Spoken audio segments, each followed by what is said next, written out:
Good morning guys.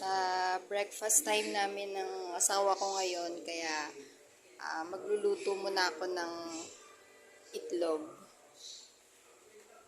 Pero para healthy yung itlog, wala siyang mantika.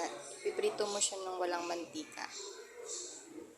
Ganito lang, papainitin mo lang yung kawali, yung mainit na mainit. Tapos ilalagay mo na yung itlog.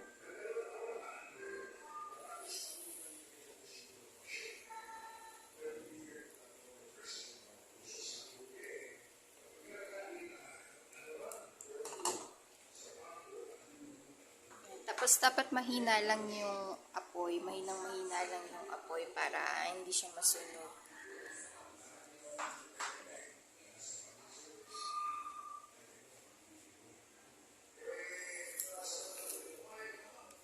Hintayin lang natin siya maluto. Tapos, babalik na rin na natin siya.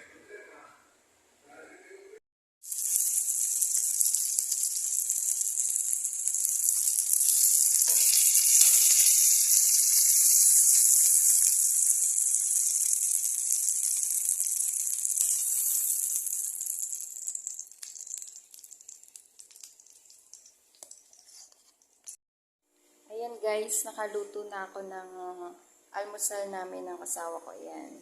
Na-prepare ko na po yung almusal niya. Tawagin ko na po siya para kumain. Tara, kain po tayo.